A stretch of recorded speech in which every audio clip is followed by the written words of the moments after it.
얼마 전에 한산이라는 영화를 보게 되었습니다. 예전에 그 최민식 주연의 명량이라는 그 영화를 봤는데 굉장히 감동을 받았었습니다. 그래서 한산이 나오면 꼭 봐야 되겠다 이런 생각을 하게 되었는데 개봉해서 영화를 보게 되었습니다. 그리고 명량은 우리나라에서 역대 흥행 1위의 영화죠. 그래서 무려 1761만 명이나 명량을 봤다고 합니다. 그 2편이 한산입니다. 기사를 보니까 세계에서 인정한 4대 해전 중 하나가 바로 한산대첩이라고 합니다. 그리고 이순신 장군 영화는 3부작으로 나뉘어져 있는데 1편이 명량이고 2편이 개봉한 한산입니다. 그리고 지금 촬영 중에 있는 3편은 노량해전을 다룬다고 합니다. 한산을 보면서 정말 영화 잘 만들었다라는 생각은 들었습니다. 물론 첫 영화 명량이 주는 그 감동에 비해서는 아쉬운 부분도 좀 많이 있었습니다. 영화 한산의 내용을 간단하게 살펴보면 1592년 4월 조선은 임진왜란 발발 후에 단 15일 만에 왜군에 의해서 한양을 빼앗기게 됩니다. 단숨에 점령한 왜군은 명나라로 향하는 그 야망을 꿈꾸고 대규모 병력을 부산포로 직결시킵니다. 그때 이순신 장군은 연이은 전쟁에 패배가 있었고 선조마저 의주로 파천하며 수세에 몰린 상황이 되었습니다. 그럼에도 조선을 구하기 위해 전술을 고민하며 전쟁을 준비를 합니다. 하지만 앞선 전투에서 손상을 입어 거북선의 출정은 어려워지게 되고 거북선의 도면마저 왜군의 첩보에 의해서 도난당하게 됩니다. 왜군들은 연승에 힘입어서 그 우세로 한반도 앞바다로 향하고 이순신 장군은요 조선의 운명을 가를 전투를 위해 필사의 전략을 준비합니다. 그 전략 중 하나가 바로 거북선의 등장이겠죠.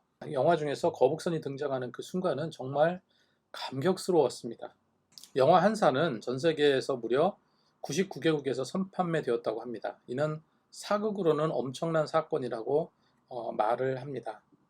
이 영화를 보면서 생각한 몇 가지를 말씀드리고자 하는데 모든 시대에는요, 그리고 모든 사건에는 그 시대와 사건의 영웅이 있기 마련이죠. 임진왜란 당시 이순신이라는 그 장군은 그 시대의 영웅이었습니다. 그리고 그 시대의 영웅은 지금도 우리 가슴속에 남아 있죠. 지금 가슴 아픈 전쟁으로 전 세계가 혼란과 우려에 쌓여 있습니다. 우크라이나와 러시아 전쟁으로 젤렌스키 우크라이나 대통령은 정말 처칠과 같은 지도자다 하면서 시대의 영웅이 되었고 또 우크라이나의 희망이 되었습니다. 우리가 어렵던 시절을 떠올려 보면은 제가 어렸을 때도 그런 얘기 많이 들었던 것 같아요. 가난했던 그 시절에 어르신들은 박정희 대통령이 희망이다라고 얘기를 많이 했습니다.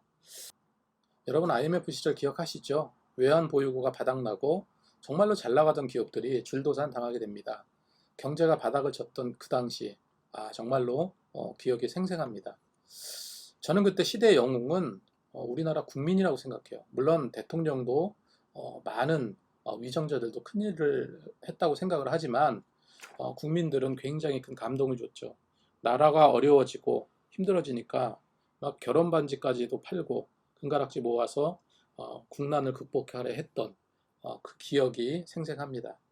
그때 또한 박세리 선수 기억나시죠? 박세리 선수는 국가부도라는 추위의 사태 속에서 정말로 큰 희망을 주었어요. 양발을 벗고 그 물가에서 골프 치는 그 장면. 그리고 2002년도 월드컵 4강 신화.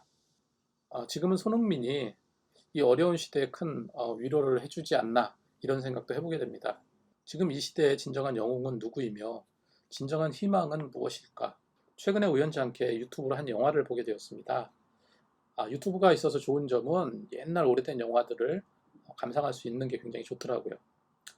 김보연과 안성기 주연의 영화인데 꼬방동네 사람들이라고 아십니까?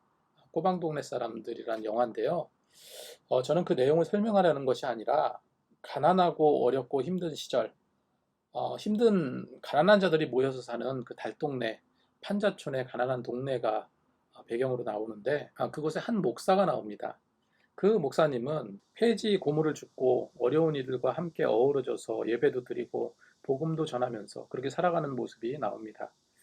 그런데 그 장면 중에 자세하게 기억은 나지 않는데 술집 여자가 한 명 나오죠. 늘 술에 취해 있던 그 술집 여자가 나오는데 그 목사에게 관심을 갖고 맨날 술주정합니다.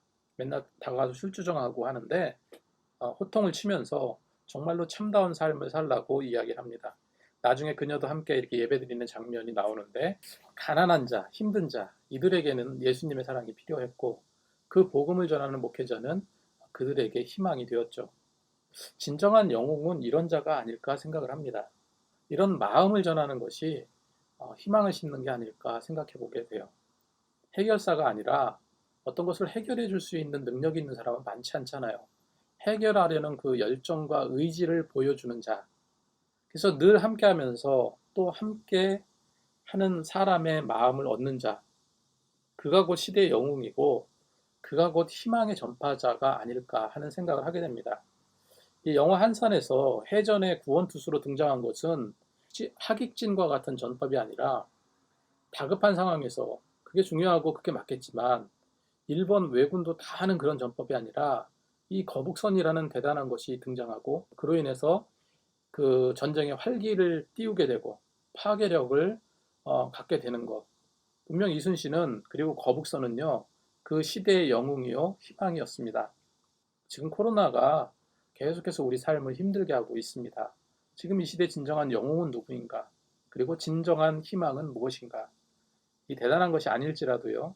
내가 선자리에서 정말로 나와 마주하는 사람들에게 작은 미소가 되어주고 기쁨이 되어주는 거 가진 것도 없고 해결 능력도 부족하지만 그럼에도 함께 아파하고 함께 기뻐하고 때로는 함께 울기도 하면서 서로 잘 되기 위해서 함께 노력하고 기도하는 그 마음, 그 선하고 착한 마음 자체가 이 시대에 필요한 진정한 희망이 아닐까, 그리고 인정받을 수 있는 진정한 영웅이 아닐까 하는 생각을 해보게 됩니다.